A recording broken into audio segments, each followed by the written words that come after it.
سیتیوال میدیا را دنبال نمایید.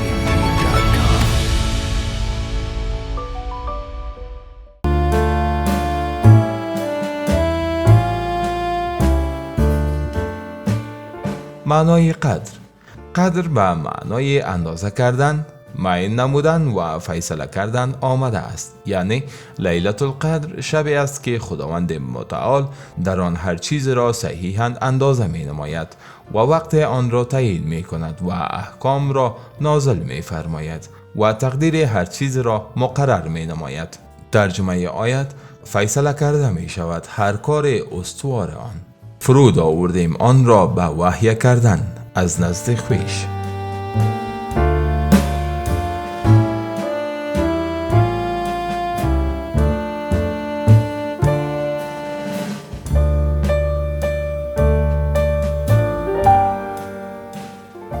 لیلة القدر در کدام یکی از شب‌های ماه مبارک رمضان می باشد؟ حضرت ام المؤمنین عایشه رضی الله تعالی عنها میگوید که پیامبر صلی الله علیه و سلم فرموده است: لیلة القدر را در دهه آخر رمضان در شب‌های طاق جستجو کنید، ولی به هر حال برای مسلمانان بهتر است که هر شب ماه مبارک رمضان را به احتمال اینکه شب قدر باشد به عبادت و قرائت قرآن کریم و دعا بگذرانند و دعای خویش را منحصر به 3 یا 4 شب و یا هم شب‌های طاق نسازند.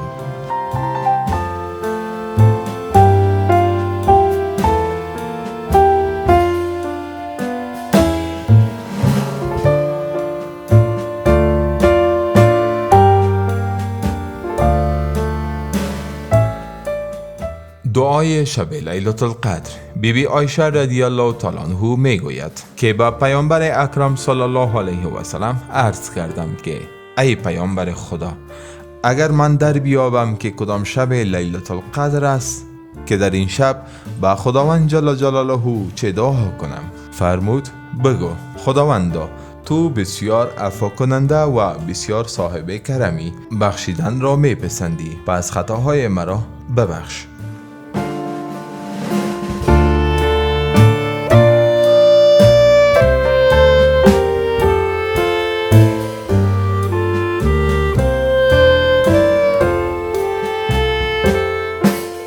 ارمغان‌های رمضان: تلاوت، تعلیم و درس دادن قرآن مجید، تحقیق و تنبیه در امورات و عرصه‌های اسلامی و آشنایی با سیرت پیامبر اسلام و صحابه کرام و تاریخ اسلامی، اقامه نمازها و ادای تراویح با ختم قرآن عظیمشان، عادات به نوافل و نمازهای سنتی، افزایش صدقات، انفاق و تقویت روح گذشته، صله رحمی و رسیدگی به خویشاوندان، دعا و نیایش بیشتر، امر به معروف و نهی از منکر، توبه و بازگشت از لغزش‌ها و گناهان.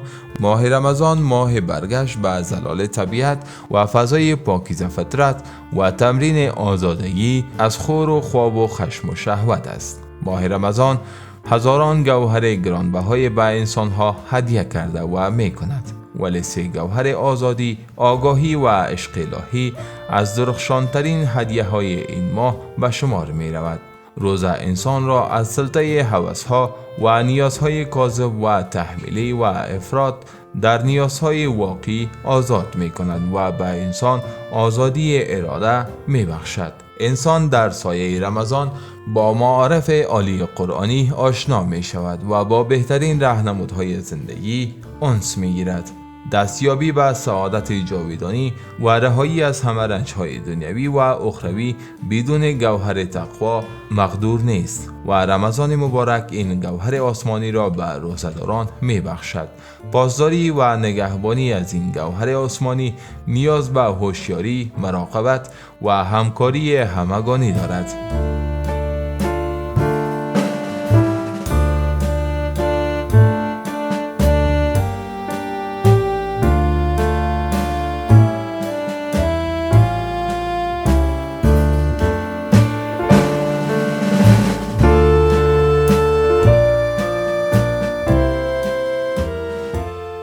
اهمیت روزه در تناسب با نماز.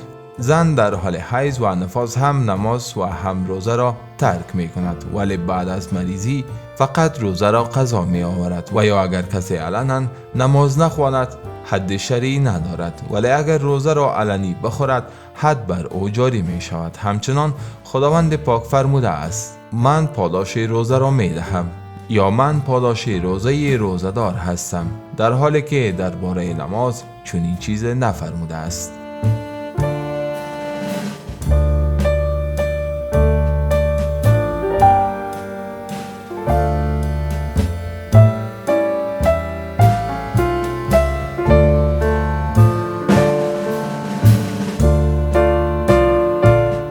فلسفه و حکمت فرضیت 30 روز روزه در یک سال. روایت از زمانی که حضرت آدم علیه السلام در جنت از درختی که از آن من شده بود به اندازه آن تناول کرده بود که تا به 30 روز غذای آن در شکمش وجود داشت. به همین اساس خداوند پاک بر بندگان و فرزندان حضرت آدم تا روز قیامت 30 روز روزه را در یک سال فرض نموده است.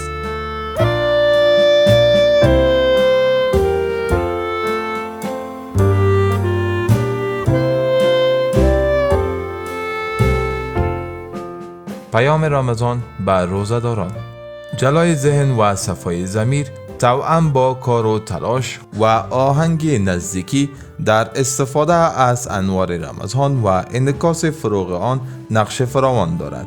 پیامبر اسلام صلی الله علیه و سلم می فرماید: رمضان را به خاطر آن رمضان مسما بودند که در آن گناهان می سوزند. دروازه های آسمان در اولین شب رمضان بر روی روزه‌داران گشوده می شود و تا آخرین شب آن باز می باشند.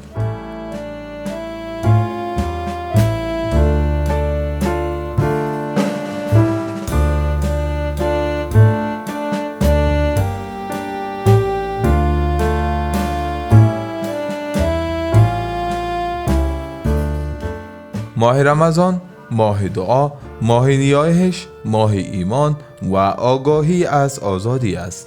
ماه رمضان ماهی است که برای انسان در 3 سال زندگی رمز مقاومت و پایداری، رمز صبر و تحمل، رمز سعادت و نیکبختی را می آموزاند. پیام رمضان پیام تقوا و پرهیزگاری، پیام نوسازی معنوی و فرهنگ است. پیام ماه رمضان پیام خوشرفتاری، پیام عفو و گذشت است. پیام رمضان پیام آزادی از عادت هاست. رمضان ماهی است که انسان را از زنجیر اعتیاد، عادتهای خوردنی، خواندنی، شنیدنی، نوشیدنی، دیدنی رها می بخشد. پیام رمضان پیام بیداری از خواب غفلت و رهایی انسان از دام شهوت است. پیام رمضان پیام آگاهی از عرفان و عروج بشریت است. ماه رمضان ماه تنظیم جهتگیری انسان و تقویت ایمان و تحکیم برادری بر محور قرآن است. پیام رمضان پیام سلامتی، پیام دوستی، پیام اخوت، پیام امنیت و ایمان و در نهایت پیام آزادی می باشد.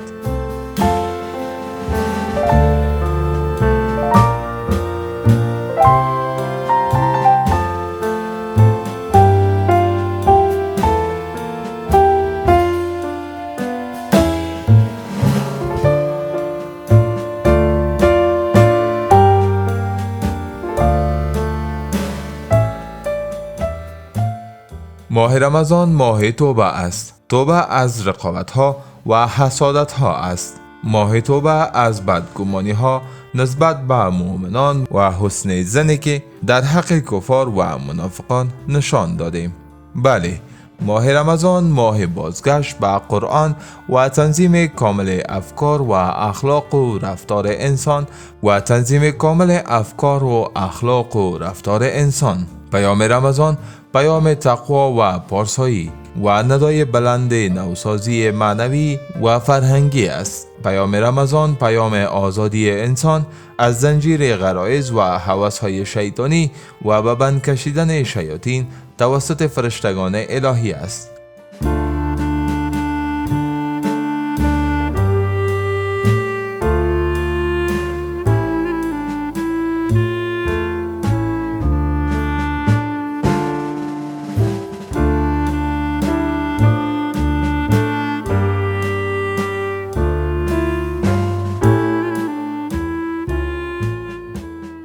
نکات ذیل برای آگاهی مسائل روزه به نهایت مهم هستند. 1. انصراف از تصمیم روزه. اگر روزه‌دار از تصمیم روزه خویش در روزه منصرف شود، در صورتی که افطار هم نکند، روزه آن فاسد می گردد. اهانت و توهین به روزه. اگر کسی بدون عذر شرعی روزه را بخورد، به ماه مبارک رمضان توهین شمرده می شود. گناهکار بوده قضا و کفاره آن را باید بپردازد و اگر اهانت در یک روز چند بار تکرار گردد، قضای روزه را بجا آورد و کفاره تکرار نمی گردد. استعمال سرمه و قطره چکان. استعمال سرمه اگرچه سیاهی آن در بلغم هم دیده شود و یا قطره چکان چشم و ادویه جلدی و مرهم باب زخم، بدن خود را به تیل چرب کردن، استعمال ژل موی و استعمال عطریات و خوشبوی روزه را فاسد می سازد. در کتب احادیث آمده است که در ایام ماه مبارک رمضان یکی از صحابه که از درد چشم سخت می نالید نزد آن حضرت صلی الله علیه و سلم آمد و برای آن حضرت صلی الله علیه و سلم گفت که چشم من سخت درد می کند، اجازه دارم که سرمه استعمال نمایم؟ آن حضرت صلی الله علیه و سلم در جوابش گفت بله، می توانی سرمه را استعمال نمایی. همچنان در حدیث از ام المؤمنین حضرت عایشه رضی الله تعالی عنها روایت گردیده است که پیامبر اسلام صلی الله علیه و سلم سرمه کرد در رمضان در حالی که روزه بود.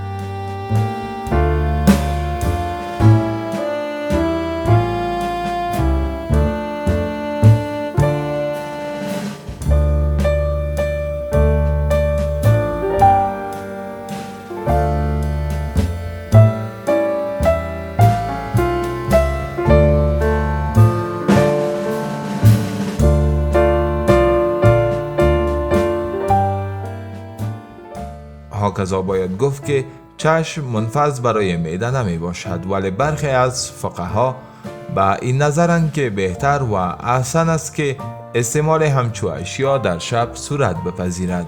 گرفتن ناخن و استعمال مواد بر آن، رنگ ناخن و استعمال آرایش برای زنان روزه را فاسد نمی سازد. قابل یادآوری است استعمال خوشبوی، چرب کردن موی سر و پوست، استعمال قطره و تزریق امپول چون دلیل بر تحریم آنها در شروع وجود ندارد، پس استعمال آن در روز مباح می باشد. زرق یا پچکوری. زرق یا پچکوری و انواع واکسن که در عضله باشد یا در ورید خون باشد و یا گلوکوز مطابق فتوای علمای دیوبند هندوستان و جامع الازهر مصر روزه را فاسد نمی سازد، ولی نقطه قابل دقت و توجه آن است که اگر این پچکاری یا واکسن به منظور تغذیه صورت گیرد و روزه‌دار را از آب و خوراک بی‌نیاز سازد و هدف آن تغذیه و احساس نکردن گرسنگی باشد، این نوع پچکاری روزه را باطل می سازد. بنابراین گفته می توانیم هر چیزی که به نوع کار تغذیه را انجام دهد شکننده روزه محسوب می شود، اما آن عده از پچکاری هایی که کار تغذیه را انجام نمی دهد و انسان را از آب و خوراک بی‌نیاز نمی سازد، این نوع پیشکاری ها روزه را باطل نمی سازد، چون نصوص شرعی شامل آنها نمی شود، نه به اعتبار الفاظ و نه به اعتبار معانی. و حتی اگر آمپول بهیسی دندان نیز باشد، باز هم روزه را باطل نمی کند، زیرا به معنای خوراک و آشامیدنی نیست. پس این نوع پیشکاری ها نه خوراک هستند، نه آب و نه در معنای آب و خوراک. اصل صحت روزه است، مگر آنکه دلیل فساد آن به اثبات برسد، که در اینجا به اثبات نرسیده است. همچنان پانسمان کردن زخمها روزه را باطل نمی کند، ولی اگر زخم عمیق در شکمی که دوا به معده برسد، در این نوع صورت روزه می شکند.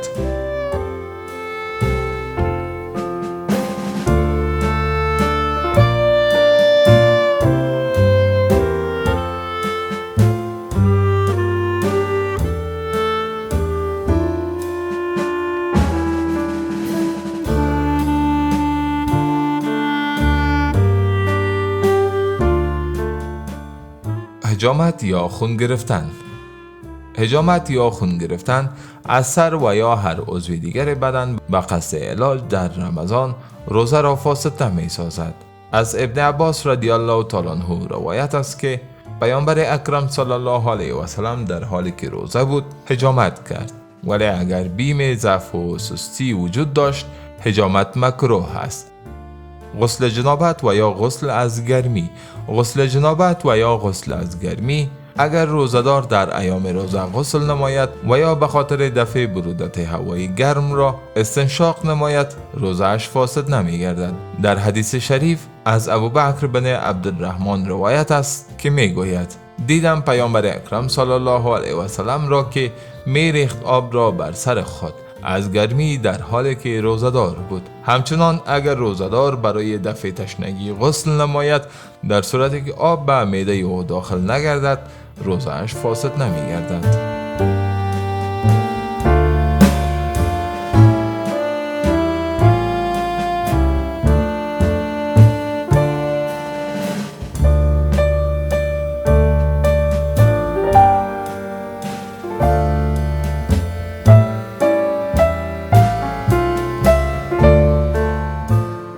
حکم بوسه کردن در روزه. از عایشه رضی الله تعالی عنها روایت شده است که پیامبر اسلام صلی الله علیه و سلم می بوسید در حالی که روزه می بود و مباشره می کرد در حالی که روزه می بود. اما آن حضرت صلی الله علیه و سلم از همه شما در کنترل غرایز خویش قوی تر بود. در مورد اینکه بوسه روزه را باطل نمی سازد هیچ گونه اختلاف نمی باشد، ولی اگر این بوسه هدف و مقصود روزدار را برای روزدار متزلزل سازد، فقها نظریات خاص خویش را در این مورد ابراز داشتند که توجه شما را به حدیث متبرکه‌ای که از ابو هریره رضی الله تعالی عنه روایت گردیده است جلب می نماییم. ابو هریره رضی الله تعالی عنه فرموده است: مردی پرسید از پیامبر اکرم صلی الله علیه و سلم از مباشرت روزدار، پس رخصت داد او را و آمد. مرد دیگر پس منع کرد او را از آن. پس کسی که رخصت داد او را پیر بود و کسی که منع کرد او را جوان بود. فقها می گوید برای کسی که پیامبر اکرم صلی الله علیه و سلم بوسه را جایز دانسته، آن شخصی پیر بود و برای کسی که آن را از بوسه نهی فرموده است، آن شخص جوان بود. با در نظر داشته همین تعبیرها از احادیث متبرکه، برخی از فقها بوسه را برای پیرها جواز شمرده و برای جوانان و یا کسانی که قدرت اداره خود را ندارند جایز نشمردند. اما در مورد مداعبه با همسر هنگام روزه در صورتی که جماع یا انزال منی صورت نگیرد اشکال ندارد. در حدیث متبرکه از عایشه رضی الله تعالی عنها روایت شده است که گفت پیامبر اکرم صلی الله علیه و سلم هنگام روزه زنش را بوسه میداد و ملاعبه میکرد.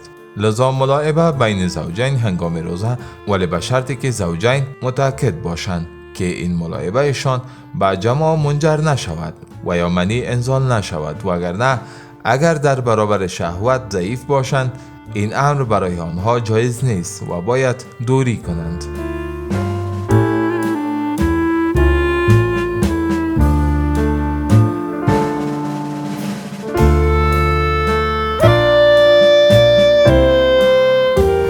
سیتیوال میدیا را دنبال نمایید.